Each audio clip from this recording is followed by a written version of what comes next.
ओम परमात्मने नमः। एक एक गुण मनुष्य पर कैसे विजय करता है इसको आगे के श्लोक में बताते हैं। तो रजस्तमश्चाभियूये सत्वं भवति भारत। रजः सत्वं तमश्चैव तमः सत्वं रजस्तथा।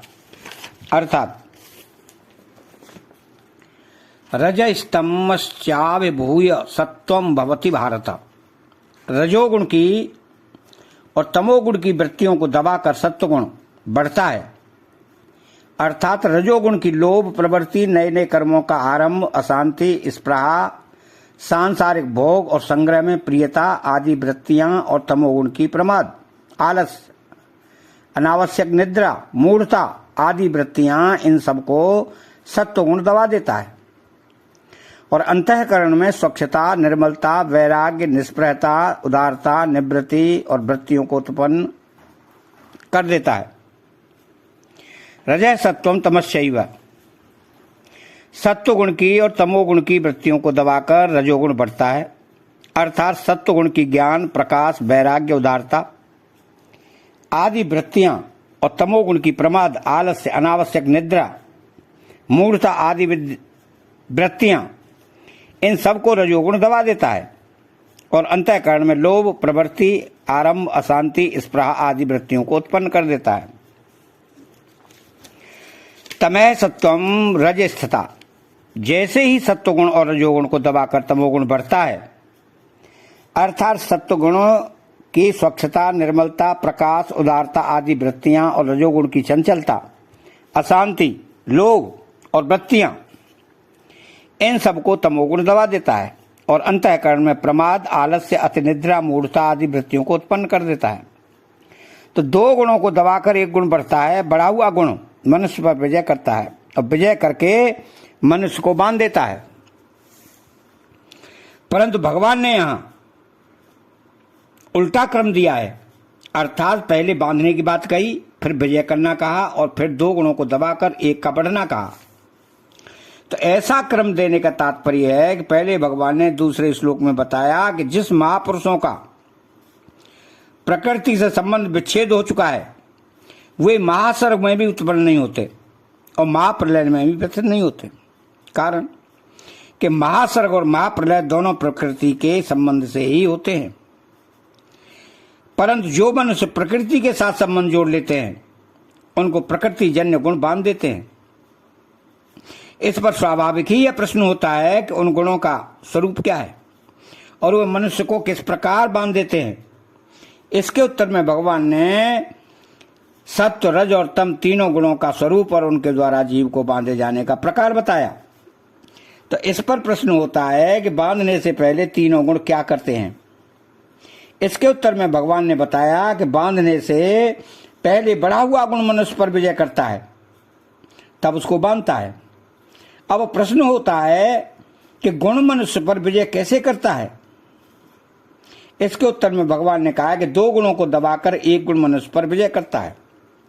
इस प्रकार विचार करने से मालूम होता है कि भगवान ने जो क्रम रखा है वो ठीक ही है। जो गुण बढ़ता है उसकी मुख्यता हो जाती है और दूसरे गुणों की गौणता हो जाती है। यह गुणों का स्वभाव है। तो जब दो गुणों को दबाकर एक गुण बढ़ता है, तब उस बढ़े हुए गुण के क्या लक्षण होते हैं, इसको बताने के लिए पहले बढ़े हुए सत्वगुण के लक्षणों का वर्णन करते हैं। तो सर्वद्वारेषु देहे अस्मिन् प्रकाश उपजायते ज्ञानम यदा यदा तदा विद्या द्वित वृंदम सत्वमित्युत। अर्थात सर्वद्वारेषु देहे अस्मिन् ज्ञानम यदा, जिस समय रजोगुण और तमोगुणी वृत्तियों को दबाकर सत्वगुण बढ़ता है, उस समय संपूर्ण इंद्रियों में तथा अंतःकरण में स्वच्छता, निर्मलता प्रकट हो जाती है। जैसे सूर्य के प्रकाश में सब वस्तुएं साफ साफ दिखती हैं, ऐसे ही स्वच्छ बहिकरण और अंतःकरण से शब्द आदि पांचों विषयों का यथार्थ रूप से ज्ञान होता है।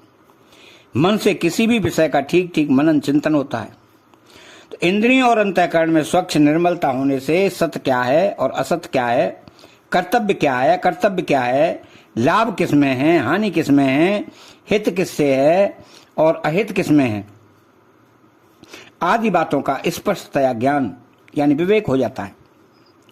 यहाँ देहे अस्मिन कहने का तात्पर्य है कि सत्व गुण के बढ़ने का अर्थात बाह्यकरण और अंतःकरण में स्वच्छता, निर्मलता और विवेक शक्ति प्रकट होने का अवसर इस मनुष्य शरीर में ही है, अन्य शरीरों में नहीं। तो भगवान ने तमोगुण से बंधने वालों के लिए सर्वदेह नाम पद का प्रयोग किया है, जिसका तात्पर्य है कि रजोगुण तमोगुण तो अन्य शरीरों में भी बढ़ते हैं, पर सत्व गुण मनुष्य में शरीर में ही बढ़ सकता है। अतः मनुष्य को चाहिए कि वो रजोगुण और तमोगुण पर विजय प्राप्त करके सत्व गुण से भी ऊंचा उठे। इसी में मनुष्य जीवन की सफलता है। तो भगवान ने कृपा पूर्वक मनुष्य शरीर देकर इन तीनों गुणों पर विजय प्राप्त करने का पूरा अवसर, अधिकार, योग्यता, सामर्थ्य, स्वतंत्रता दी है। तो तदा विद्याद विपर धम सत्व मृत्युत, इंद्रियों और अंतःकरण में स्वच्छता और विवेक शक्ति आने पर साधक को यह जानने चाहिए कि अभी सत्वगुण की वृत्तियां बढ़ी हुई हैं और रजोगुण तमोगुण की वृत्तियां दबी हुई हैं। अतः साधक कभी भी अपने में यह अभिमान न करे कि मैं जानकार हो गया हूं, ज्ञानी हो गया हूं, अर्थात वह सत्वगुण के कार्य, प्रकाश और ज्ञान को अपना गुण न माने, प्रत्युत सत्वगुण का ही कार्य लक्षण माने। तो यहां इत विद्यात पदों का तात्पर्य है कि तीनों गुणों की वृत्तियों का पैदा होना, बढ़ना और एक गुण की प्रधानता होने पर दूसरे गुणों का दबना आदि आदि परिवर्तन गुणों में ही होते हैं, स्वरूप में नहीं। तो इस बात को मनुष्य शरीर में ही ठीक तरह से समझा जा सकता है, परंतु मनुष्य भगवान के दिए विवेक को महत्व न देकर गुणों के साथ संबंध जोड़ लेता है और अपने को सात्विक, राजस या तामस मानने लगता है। तो मनुष्य को चाहिए कि अपने को ऐसा न मानकर सर्वदा निर्विकार, अपरिवर्तनशील माने। तीनों गुणों की वृत्तियां अलग अलग बनती बिगड़ती हैं, इसका सबको अनुभव है। यदि स्वयं भी बदलने वाला होता तो इन वृत्तियों के बनने बिगड़ने को कौन देखता? परिवर्तन को परिवर्तन रहित हो ही जान सकता है। तो जब सात्विक वृत्तियों के बढ़ने से इंद्रियों और अंतःकरण में स्वच्छता, निर्मलता आ जाती है और विवेक जागृत हो जाता है, तब संसार से राग हट जाता है और वैराग्य हो जाता है, अशांति मिट जाती है और शांति आ जाती है, लोभ मिट जाता है और उदारता आ जाती है। तो प्रवृत्ति निष्काम भाव पूर्वक होने लगती है। भोग और संग्रह के लिए नए नए कर्मों का आरंभ नहीं होता, मन में पदार्थों, भोगों की आवश्यकता पैदा नहीं होती, प्रत्युत निर्वाह मात्र की दृष्टि रहती है। तो हर एक विषय को समझने के लिए बुद्धि का विकास होता है, हर एक कार्य सावधानी पूर्वक और सुचारू रूप से होता है। तो कार्यों में भूल कम होती है, कभी भूल हो भी जाती है तो उसका सुधार होता है, लापरवाही नहीं होती। सत असत, कर्तव्य अकर्तव्य का विवेक स्पष्टतया जागृत रहता है। अतः जिस समय सात्विक वृत्तियां बढ़ी हों उस समय साधक को विशेष रूप से भजन, ध्यान आदि में लग जाना चाहिए। ऐसे समय में किए गए थोड़े से साधन से ही शीघ्र ही बहुत लाभ हो जाता है। तो प्रकाश और ज्ञान दोनों में भेद है। प्रकाश का अर्थ है इंद्रियों अंतःकरण में जागृति, अर्थात रजोगुण से होने वाले मनोराज्य का, तथा तमोगुण से होने वाले निद्रा, आलस्य और प्रमाद का न होकर स्वच्छता होना।